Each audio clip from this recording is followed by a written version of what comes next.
Sir, सर्वांगीण मार्गदर्शन भाग 41, वैद्य दिलीप गाडगे, पुणे। तो 2004 में उन्होंने ट्रीटमेंट बंद कर दी, फिर भी अच्छे थे। 2009 में उनको बिजनेस में कुछ लॉस हुआ और उन्होंने शराब पीना शुरू कर दिया, तो फिर से बिगड़ गए। फिर उल्टी होने लगी, कंट्रोल नहीं हो रही थी, तो पुणे में आए फिर से। मैंने यहाँ आयुर्वेद का एक अस्पताल है, वहाँ पे एडमिट किया। फिर से केवल दूध पे रखा, दवाइयाँ शुरू की, उन्होंने रिस्पॉन्स दिया, ठीक हो गए, वापस चले गए। वो सिलवासा में रहते थे। 1 बरस के बाद फिर से यही हादसा हुआ, फिर टेंशन हुआ, फिर शराब पी ली और फिर ये बिगड़ गया मामला। और अंतिमतः 2011 में उनकी मृत्यु हो गई। तो वैसे देखा जाए तो 1993 से 2011 इतनी 18 बरस की आयु उनको मिली, जिनको 2 महीने की आयु बताई गई थी। दूसरे एक आश्चर्य की बात है कि उनका पहला tumour, primary tumour pancreatic head में था और लिवर में मेटास्टेसिस था। वो वैसा ही रहा। 18 बरस में ट्यूमर में कुछ भी बदलाव नहीं आया, लेकिन एक आम आदमी की तरफ उन्होंने जीवन जिया। सिर्फ ये लास्ट 1-1.5 बरस में वो अच्छी तरीके से जी नहीं पाए, लेकिन तब तक जैसे नॉर्मल व्यक्ति होता है उसी प्रकार का था और 1.5 लीटर दूध पीते थे और बाकी खाना एडजस्ट किया था।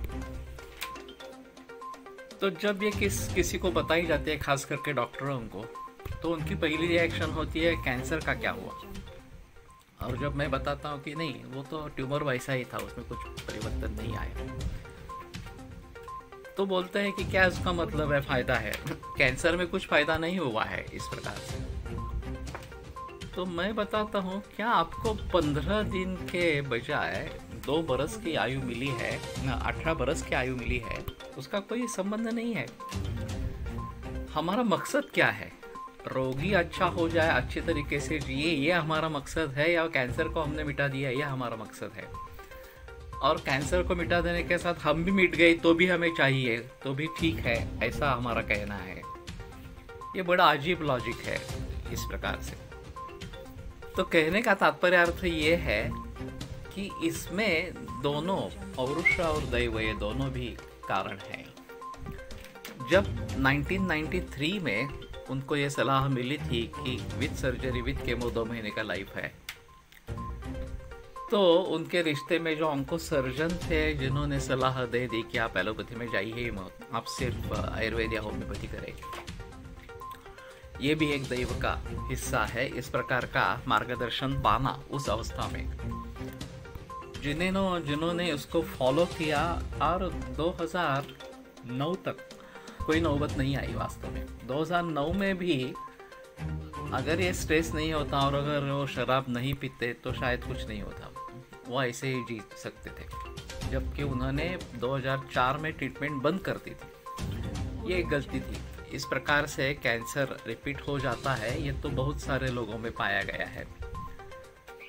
ज़्यादा चांसेस पहले 5 बरस में रहते हैं, लेकिन उसके बाद भी 10 बरस बाद, 15 बरस बाद, 20 बरस बाद भी कैंसर वापस आ सकता है। ये तो बहुत सारे लोगों का अनुभव है।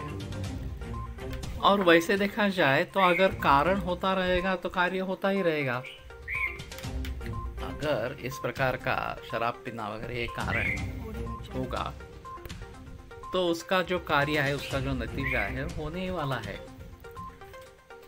तो हमें केवल दैव के ऊपर भी निर्भर नहीं रहना है, और जो पौरुष है, जो हमें कर्म करना है अभी, वो भी सूझबूझ कर अच्छा ही करना है।